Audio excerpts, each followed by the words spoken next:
All right. Welcome back to another episode of our podcast. Today we have Blagoja Golubovski, the Vice President of Product at Visit.org. He is a Silicon Valley veteran of over 25 years of technical and product management experiences, where he's helped design and promote software for verticals, including fintech, promotions, advertising, and semiconductors. He speaks at industry events and customer forums and is widely recognized as an expert in enterprise software technology. Blagoja is responsible for Visit.org's product strategy, innovation and design and development, driving and building beautiful products to increase purpose-driven employee engagement across the world. He has also served in engineering, technical, and product management positions at Simpler, Vindicia, IP Extreme, Silicon Graphics, ST Microelectronics, and Apex Systems.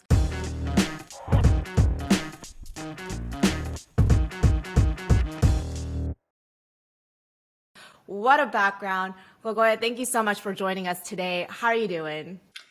Hi, Jinny. Thank you for having me. I'm doing great. How are you? I'm doing awesome. It's always a beautiful day here in LA.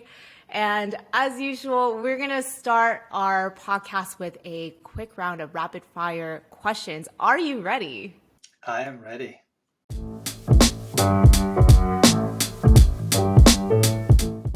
Awesome. So, Blagoja, where did you grow up? I was born and grew up in a small, tiny country in the south of Europe called Macedonia. I was there until the end of my high school years. That is awesome. That's where the name comes from, huh? That's right. Yes. I always joke that if my parents knew I was going to land in the States, they would have given me an easier name, but they had no idea. I had no idea.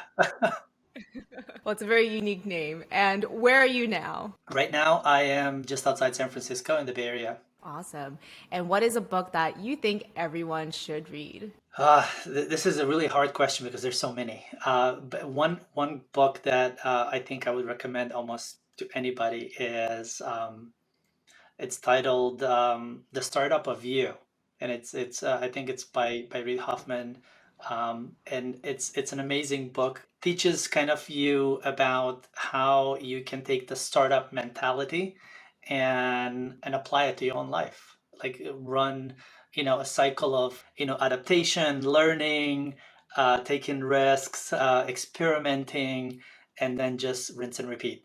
Oh, that sounds like such an awesome book. I'm gonna definitely read that because it's like merging two of my favorite things. One is like personal development, and the second is, startup and tech. And it's like, I don't know, it sounds to me like you're creating an MVP for yourself and then just reiterating until you get it right. That's right. Most people just wait for stuff to happen to them, and if you just kind of apply the same principles that we do at work in the startup, environment to your own life, I think there's a lot of opportunity for growth and for advancement and for success in general.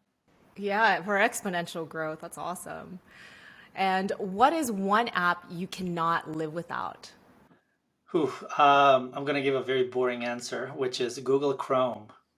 I love Google Chrome because everything I do on my phone is goes through Chrome, and all my to-dos, everything I read, unfortunately, is in Chrome. Okay, so no Firefox. No Firefox. So what do you think is the best invention of all time? Um, I would I would say very basic answer here. The productization of electricity. So if you go back 100 years, I'm a big fan of Nikola Tesla and what he managed to kind of bring to this world. And just from productizing AC, the alternative current, and how that's driven this exponential growth over the last century and everything that we kind of live and enjoy today. I think it all started at that moment, which I think it was like super revolutionary. If you look at it from being able to lit up your house, having light, to having a radio communication, to kind of building silicon chips, and then into, if you go more further on into AI and God knows who else is going to come up. But all of that is kind of based on the basic fact that we have electricity. Yeah. And he was definitely ahead of his time, and a lot of people don't actually know Nikolai Tesla other than like the Tesla car brand, and it's really fascinating when you read into his biography. Like people thought he was crazy. Most kind of visionaries are thought of as they're crazy, and just because they don't really conform to the times, they usually look very much in the future, and anything that people can't really explain or grasp in their minds, they just deem as crazy. Oh, 100%. The best innovators they're kind of like time travelers. They came from another time and guiding us there. Agree, absolutely. Now going into a bit of personal, what is your favorite accomplishment of all time? I don't like to talk about accomplishments, especially my accomplishments. This is, This is the time but to do it. yes, but I would say the ability to kind of reinvent my career. I started out of college. I studied engineering, electrical engineering in school, and I did about 10 years or so in as worked as an engineer and doing chip design, and just reinventing my career, going into something that is more business centric, something more customer focused, and finding a way to kind of get into that whole space, finding myself, reinventing that, like my 2.0 in the career. I managed to kind of pivot the function that I was working on, as well as the industry, going from semiconductors into software. And I'm kind of looking back, I'm pretty proud of how I did it, and what I managed to accomplish just by being able to adopt and find your calling. Yeah, I mean, that's a big accomplishment to let go of what you've already known, especially if you've been in that career for 10 years and then Yeah, switching to something completely different. absolutely. And last question in our rapid fire round, what's the biggest challenge that you're working on right now?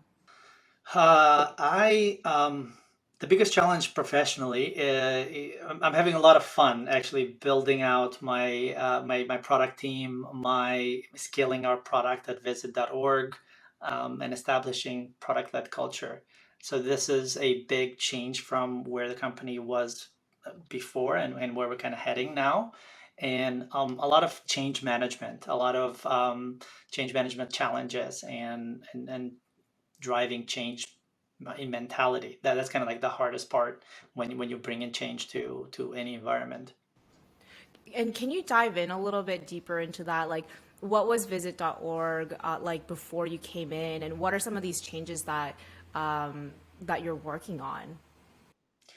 Yes, so visit.org is a startup. It's a very early stage startup, Series A funded, VC funded company. And at this stage, in a lot of these startups and in technology, you receive a product that is obviously functioning. You have a functioning product, you have customers, you have technology that it's not always set to scale. And what I mean by that is, at this point, you're in survival mode. You're trying to find your market fit. You're getting customers. You don't care what it takes. You just do it.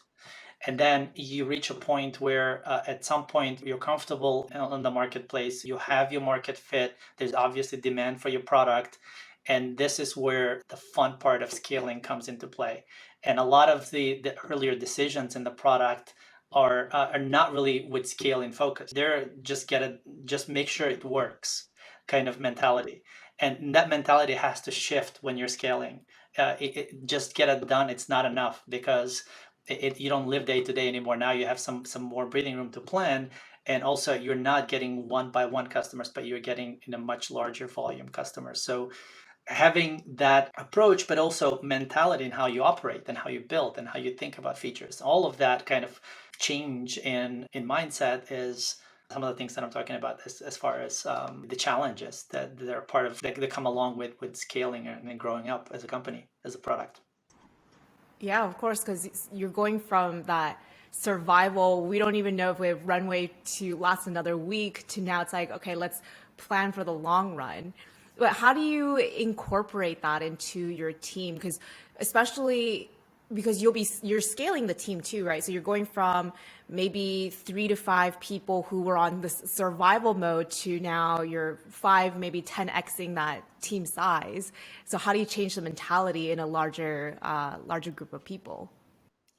Um, so it takes a lot of work, and it really starts with establishing product-led culture. And a lot of times, usually the founders are the ones running product up to this point. In a lot of cases, that's really what happens. And now you bring in product leadership, you bring in some seasoned product managers that are able to come in, assess the situation, put some process in place. Unfortunately, I hate to say this, process is always seen as the bad, the bad part of this whole story, but it's not the balance of adding additional process to be able to follow and scale and be able to kind of come into a new environment and not have to soak all this tribal knowledge for people that were here for years, but you can come in and really hit the ground running fast and be able to be productive really fast. And I think all of those things are key before you start expanding, building some elastic part of the product, make your product basically elastic and be able to scale at a higher level. The change management part, a lot of it has to do with alignment with your with your leadership team, and making sure that the focus is shifts to the right things. Some of these trade-offs are really hard to accept. Not everybody is positioned to accept the new what needs to be done when you're scaling, because a lot of times they would come to the table and say, look, we've done it like this and it works. It got us to where we are. But that's the wrong question. That's the wrong answer. Yes, it got us to where we are, but we're not stopping here. To get to the next level, we need to do things differently, and we need to be able to kind of grow exponentially. Yeah, I so resonate with what you just said, and sometimes that gets really painful. And speaking from my own personal experience at Wander, I remembered when we were, going from 12 people to even just growing to 30 people. That was really painful, and a lot of people are like, "We don't like the new processes. We don't like, how corporate it's becoming," and we've lost a lot of people along the way, just going from 12 to 30. So I can't imagine like what you've seen in the 20 25 years that you've been in Silicon Valley scaling people and scaling product. So my question to you with that is like, how do you get the buy-in when you're introducing these new processes and you have people who are used to a certain way and building product a certain way, and you're coming in and saying, okay, now we got to scale, we got to do things differently. How do you have their buy-in for that? It's really really important to align on the objective, on the goal. And if the objective, if we all agree on what the outcome should be, that's the first step. Once you kind of agree, once you have an alignment on that, the next thing is understanding that it's not really all or nothing. It doesn't have to be all starting tomorrow. Everything is black. Until now it was white. Now it's all black. It's a journey, and you start slow. Part of getting that acceptance, that buy-in from the leadership, from the executive team, is showing some early wins. And that's when kind of you chunk it into smaller initiatives, and something that can show really the objective in sight really quickly. You don't need a year to build out something to show that it scales. Alignment, making sure people understand where we're going. Also, show show the success early, and take it as you go, and understand that it's a balance. You're gonna go slowly. It's a transition. It's not a cold turkey type of approach. Yeah.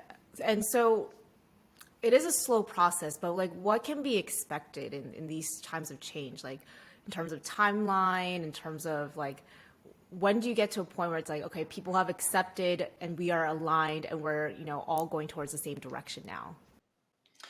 Yes. So when do you get to that point where you kind of agree, and um, I think I think it starts at the top where you kind of have that alignment, and Yeah. you need to reset expectations. And I think understanding and setting the right expectations, it's half the battle. A lot of times, if people expect you to do certain things and expect you to achieve certain results, and they're not getting that, it doesn't matter how realistic or how right it is. If you're not meeting expectations, it's going to seem like it's not the right thing to do. Once you kind of get to that point, once you reassess the expectations, and you said that it's important that you don't go out in the cave and just do what you do.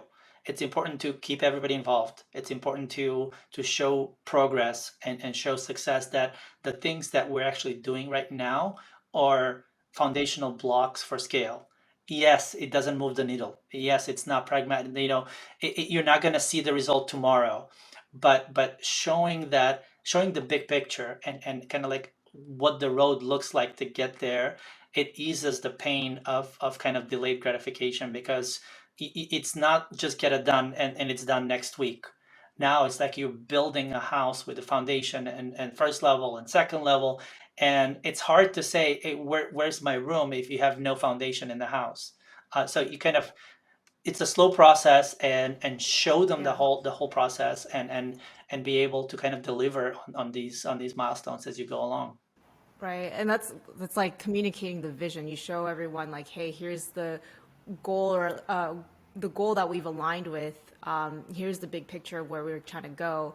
Here's our expectation of how we're all going to work together to get here. Did I hear you Absolutely. I correctly? mean, that's exactly right. Yes. Yeah, and it is a slow process, and I think sometimes people get lost in that, and they want that immediate result, and when they don't see it, they get frustrated.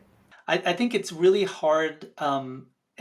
And most people accept it, they go through a hard process of acceptance, but it's really hard to accept delayed gratification, and kind of show them that, look, we're doing these things for the long haul. These are the things that, when in product, a lot of times, it's not always necessarily operational. A lot of things that we work on now, they pay off 4 quarters later, next year. So a lot of times you're working way in the future.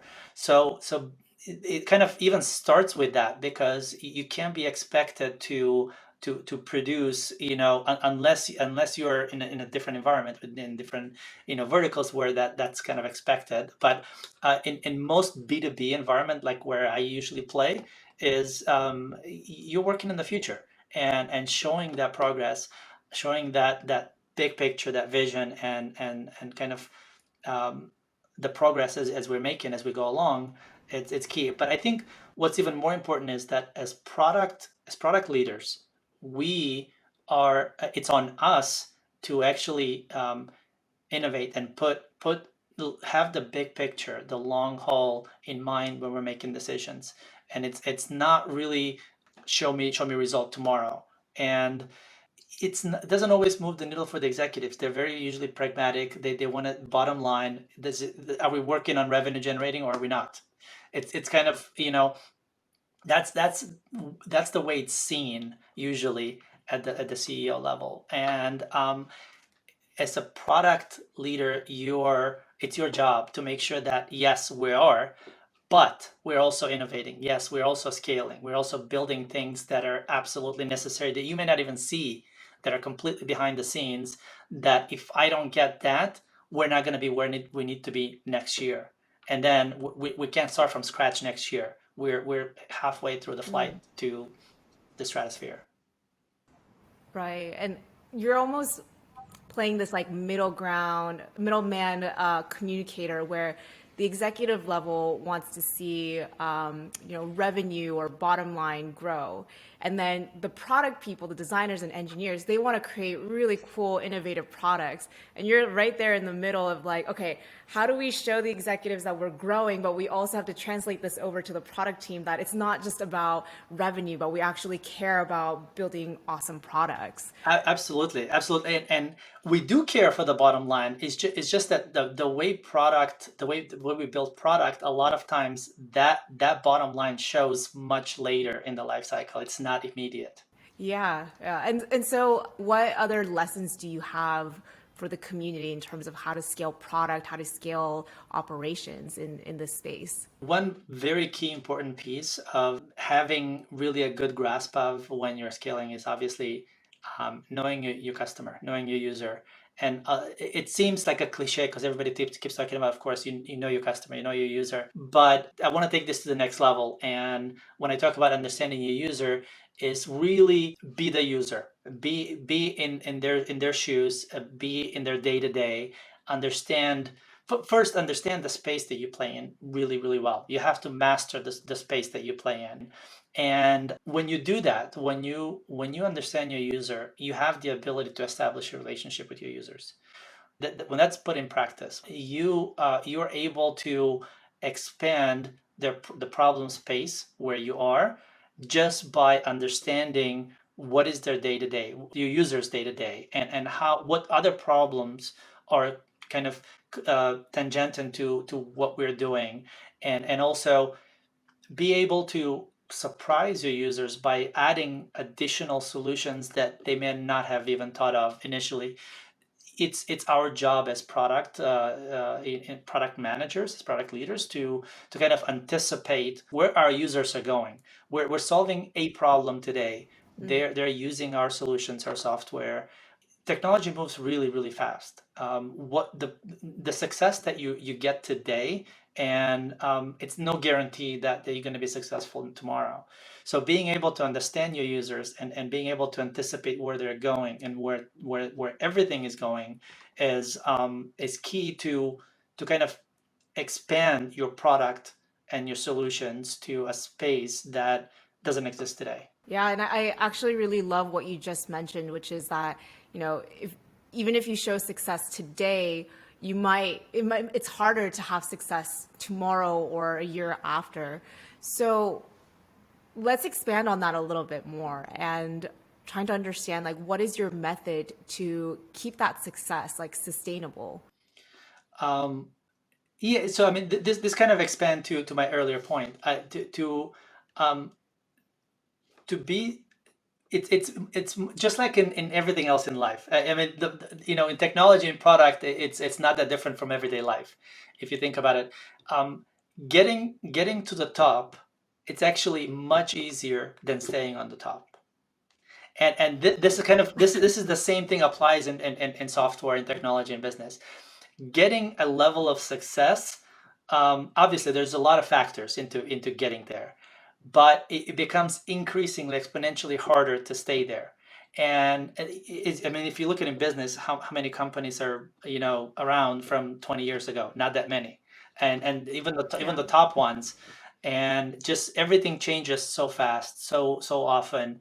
Technology changes, mindset changes, expectations change, that for you to sustain success, um, you have to be able to anticipate the future, and you have to be able to build for and innovate and kind of push the limits.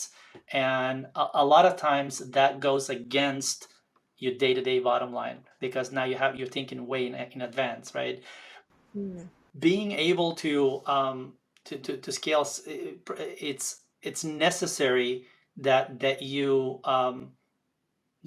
kind of seeing what people are not seeing in front of their eyes. It's kind of being able to see around what's coming and understand your users, um, and just innovate. Innovation. Don't stop innovation just because you've shown success.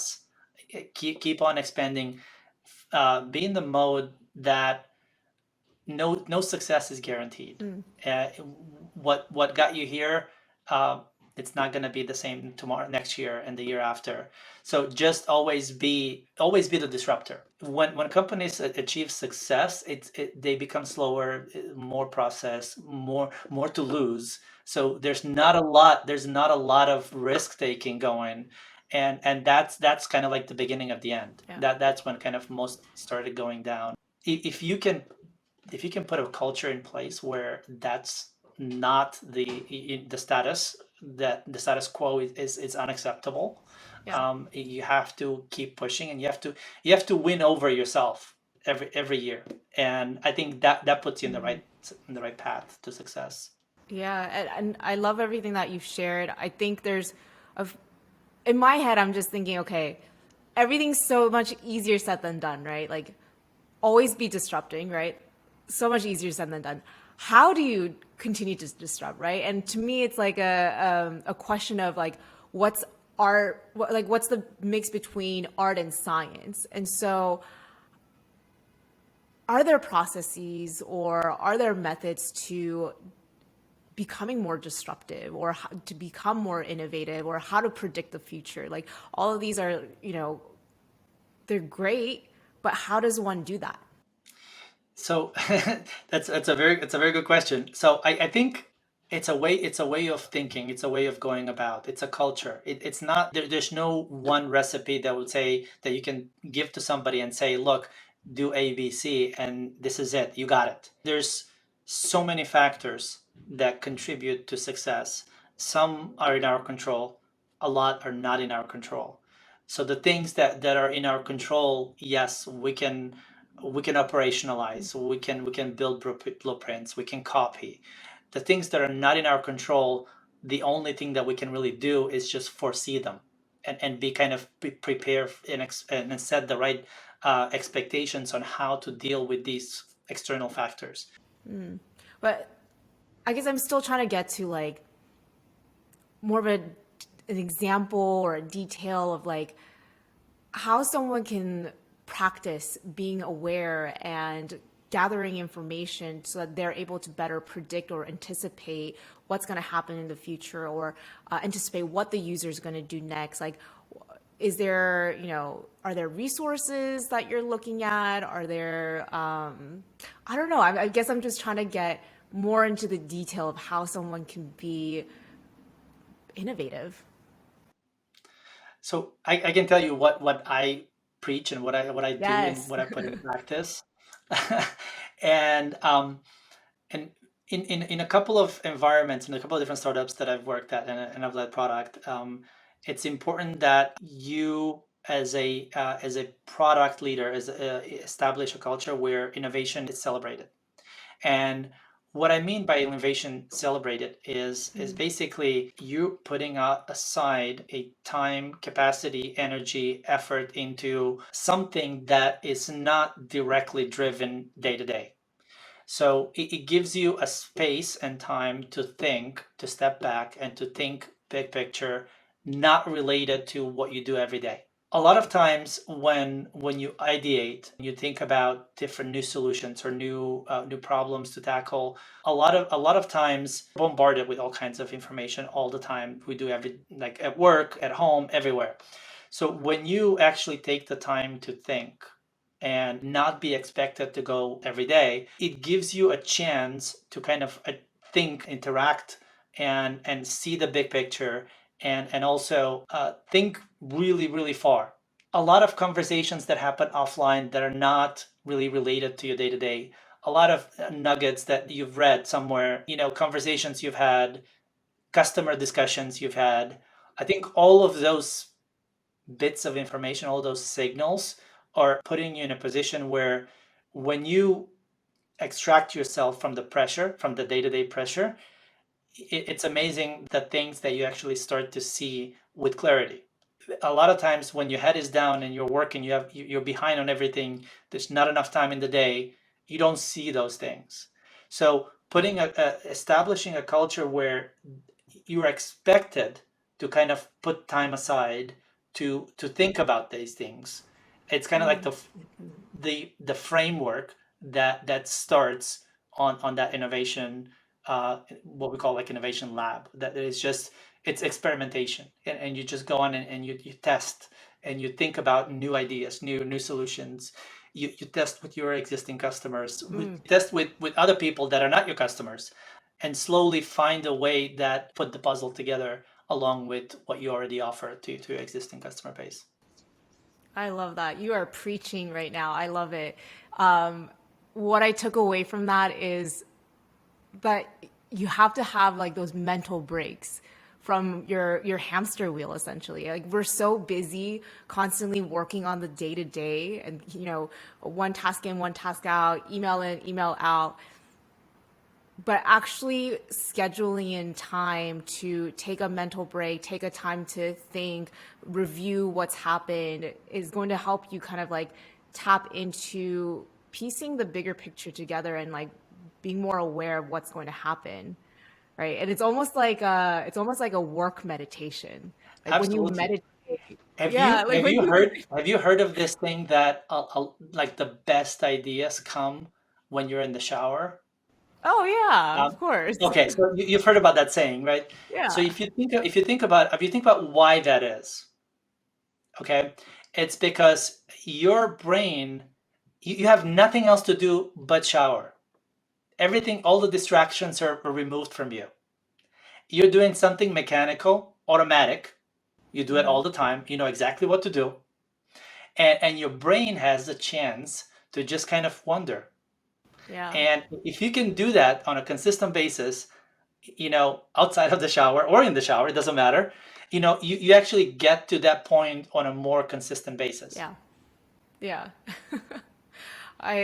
I it's so funny because like I've been on this like personal journey now where I'm meditating almost every day, and I remembered like 5 years ago I went to this doctor because like my hair was falling out, and he was like, oh, you seem to be really stressed out, like you should, here's some medication, but you should also take some time to meditate. Mhm. And I was like, this doctor's crazy. I cannot believe he told me to meditate. I am never going to go see him again. And I literally never went to see him again. And like 5 years forward, like I'm meditating every single day.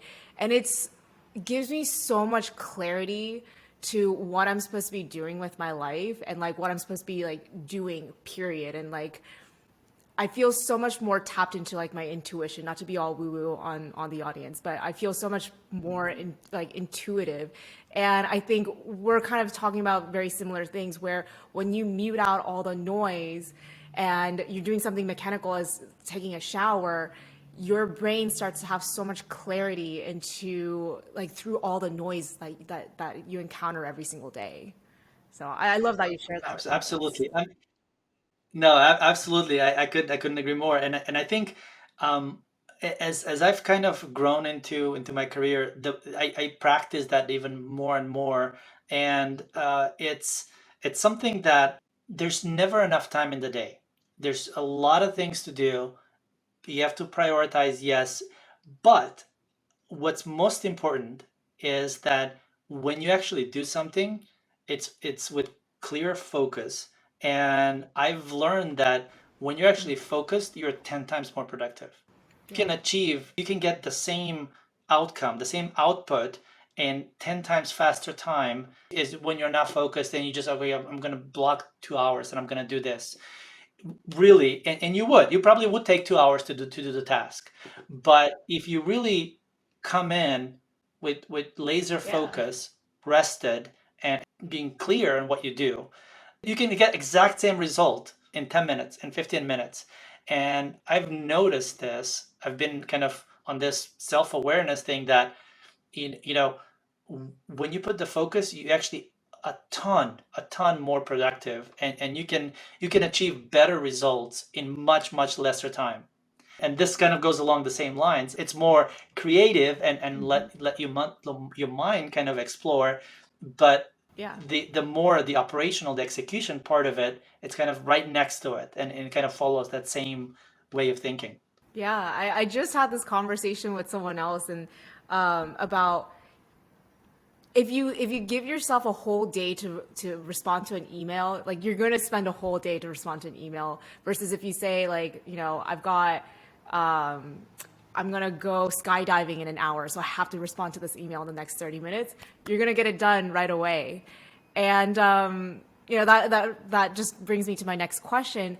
How do you then pass this forward as a product leader to your team? Like, how do you get them to be more focused, or how do you teach them, to spend less time on things that don't matter? I guess, like, yeah, how do you get your team to be more high performing and focused on what they need to focus on? Yeah, so I you teach basically. That's what we do as leaders, right? We kind of pass on what we know. We pass on what works, what doesn't work. Every one of our team members kind of has to find their way. All we do is kind of provide support and provide guidance and provide history of what we've seen and kind of what has worked for us. It has to do a lot more with giving them the space and giving them the opportunity to explore and give them the guidance. A lot of times it's okay if you're not ultra productive. Let's have a chat. Let's sit down. Let's talk. See, are you happy with the way things are going? And usually a lot of times they know if something is not going right. I don't have to tell somebody that something is not right. They know. So we kind of sit down and we explore it together. And a lot of times I don't provide really prescriptions. It's more a conversation. It's more kind of it's brainstorming together on how what I would do if I were in your place. I'm not saying that you're me or I'm not you, but this is what I would do, and kind of this is what has worked, this is what hasn't worked, and also give them the opportunity to cut the noise and cut the things that don't matter. A lot of times, product managers over time they get really good at knowing what matters, what doesn't. It doesn't hurt to reinforce that. A lot of times, it's important that they know what you expect of the performance of the relationship and of the product. So this is where kind of that reinforcement comes in play. Just provide them a good space, good safe space where they can go and kind of find themselves out with my enablement and my sharing my experience, basically. Yeah, and I think that's the biggest difference between, a young leader and someone as seasoned as you. It sounds to me, it's like you have that patience and you're giving your team the opportunity to make their mistake and come up with their own solution and then decide together, okay, based on here's my experience and sharing that, where do you want to go from here? Absolutely. I mean, the way I lead my teams, it's very much the way I would have loved to be led. And everything that I've learned growing up in my career is kind of I'm trying my best to put in practice and kind of you know and a lot of times I nobody likes to be told what to do, especially in product for sure, every like anybody. And when you facilitate a conversation, when you give them the space, that you put them in a position, a lot of people, they do the right thing. They understand and they want to do well and they want to high perform and they want to deliver the same fulfillment that they get into shipping product and making customers happy and solving a problem and having success in product is pretty universal across all product managers. And it's just putting them in a position to kind of get there. Yeah. Uh, so my next question to that is, again, I'm going to go to timeline wise, because when you're a startup, we're back to that survival mentality, right? So you only have a very limited amount of time in a day to make sure you're getting the things that you need to get done, shipping the product. So where is the line between providing that patience and allowing someone to figure out their own solution versus prescribing the solution when you're in that survival startup mentality? Yes, so it's a very good question, and what I want to say to this is this: depending on the stage of growth in the company, the way you run product is going to be very different. So if you're in seed in the seed level up to Series A or so, the way you run product management in general is completely different than when you hit Series A, B, C, D, and it's very different from let's say D on. And these are like three very different environments and three different ways of um, being successful in a way. And it takes a different setup and a different personality and a different product manager's mindset to be successful in each of these three categories. It's not the same. if you're a PM that does really well in a well-established company, let's call it even a public company, that's everything is formatted, everything is structured. You have, this is your room, this is your lane. It's very different than if you're in a seed environment where you're figuring things on the fly. Everything is hacking. Nobody cares about scale. Nobody. Yeah. It's now, and it's a different personality. It's a different you know uh, characteristic. It's a different skill set that's required. So the line really lies depending on where you are on that spectrum. It lies differently. Yeah. Do you see or recommend, a product manager that's within one type of environment to transfer to another type, or would you say in terms of their career growth that they stay like, within Series A, go to a different Series A company, or maybe even Series B, but going from Series A to a public company, that's a really big jump. I think it depends. It depends on few factors. It depends on whether the product manager is aware that this is where they do best. Sometimes as you're starting out, you don't know. You just like vaguely are aware, but you don't have the rounds under your belt to kind of know and see where you kind of what is your natural habitat, which space.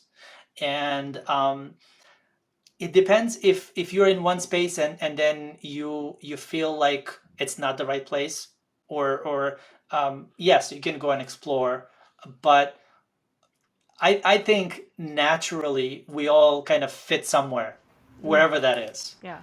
and it's just a matter of you knowing what it is for you. Gotcha. And what about you? Like, where do you see your superpowers? Well, yeah, so I mean, I see myself in that right middle range, as I was mentioning, when scale comes to question, and when you do have a set of customers, when you have a functioning product, and now you're kind of hockey sticking to a point where you have to innovate fast, you have to move fast, but have scale in mind. So this kind of Series A to Series D type of space, and this is kind of where I've shown success, and also it's where I feel at home the most. Gotcha. It's also the most fun stage, right? That's why you're Yeah, there. for me, definitely for me. It depends on the person, but yes, when you're in the very early stage, it's a your brain needs to work in a different way almost, and you can experiment. If that's not your natural place, you're gonna know. You're gonna know Mm, because you're gonna either burn out, or you're not gonna be happy. You're gonna be miserable, even if yeah. if work is going okay. Yeah. Yeah. I think if I was a product manager, I'm definitely more on the early stage. Let's like throw spaghetti on the wall and see what sticks. Right. Because for me, I'm like, at least with my agency, we're at a point where we're scaling, and I'm just like, oh, it's not fun anymore. Well, imagine people that are good in this phase, in the Yeah. scaling phase, and then you reach a certain level of maturity, Yeah.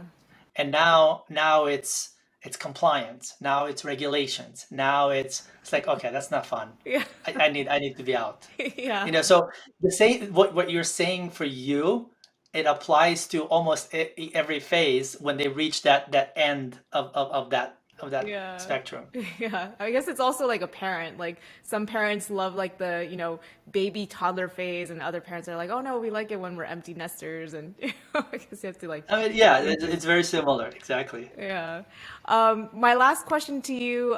So one of the articles I read that you wrote, you mentioned that as a product leader, you need to give direction, not directions. Could you explain what that means, and why that's important to you? Absolutely, yes. I've talked in the past about this concept of directions versus direction. Look, the first thing about directions don't scale. They they work when you have a team of two, three, four, five people. As you mature, as you scale, as you grow, you bring in the brightest minds on your team. You're hiring a good team to work on. You need to leverage their powers. And for that to happen, you can't tell them what to do. You have to tell them where we're going. So where's the destination? They always figure out the best way.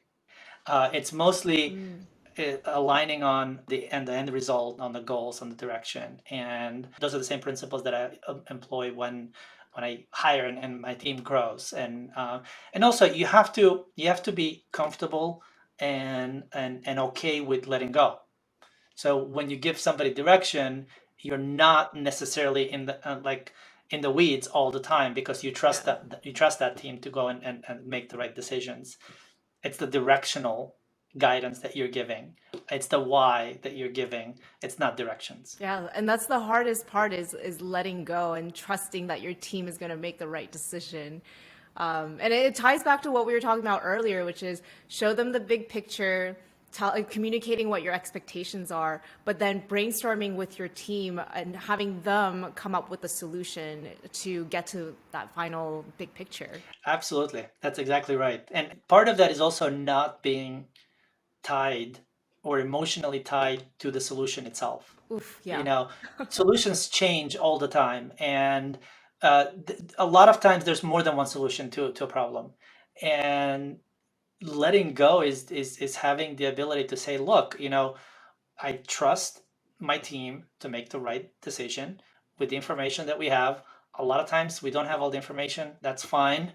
We're going to learn. We're going to iterate fast. Speed comes into play here, and we learn. If it doesn't work, we improvise and we change, and that's okay. Yeah. Yeah, no, that's definitely easier said than done, but something that I think as a leader, you have to learn. Like learn to let go, learn to not be in love with your solution and help foster that in other people. So I appreciate the advice that you shared. One other example of the first time that actually I had to let go was when I was in my first job as a product manager interacting with engineers. And here I am, we're discussing technical, feature, and trade-offs were made, decisions were made that were business driven and not technically driven. And it was the first time where I had to kind of step back and say, look, I'm not the engineer. I'm here to support the business. And that self-realization of letting go was the first time that it just hit me. And it's like, okay, I can do this. Yeah, and what was the outcome of that? No, I don't even remember now, but I just remember the instance where we were kind of discussing the issue, and I just remember the feeling of that moment of that discussion and me stepping away and saying, look, we made the right business decision, and it wasn't to me to architect the right solution, and I'm perfectly okay with that. Ah, that's awesome. Yeah, it's a mental exercise. Absolutely. Final question. Do you have any last advice for the community that you would like to share? One last advice. Well, advice for the community, for the product community, like Yes. yes. So a couple of things. Find your happy place. Find your space where you belong, where you feel natural, where you feel kind of where you can be yourself, and just have fun. Work is so stressful, and I know easier said than done, but take time for yourself. Always have the big picture in mind, and just enjoy yourself. I mean, that's kind of the bottom line. We're here to spread happiness, to solve problems for our users, and just enjoy the journey. I feel like you took a page out of my book because that's something that I always preach. I was like, if you're not having fun with work or with whatever you're doing, you're not at the right place or you're doing something wrong because we spend majority of our time working. So you better be having fun with it. I mean, you don't have to, but it's like, it should be enjoyable. So yeah, I think you took a page out of my book. Absolutely. I have not read your book, but yes. Well, not a literal book, but you know what I mean. Yeah. Well, anyways, Blagoja, thank you so much for this time and for your advice. If anyone wants to connect with you, what is the best way to reach you? Well, best way, just LinkedIn, I think, is the most obvious and easy way to get a hold of me. I am at currently I'm at visit.org. You can also check us out at visit.org. But as far as contacting me and getting in touch with me, I think LinkedIn is the best way. Awesome. Thank you so much and have a great day. Thank you, Jinny. It was a lot of fun.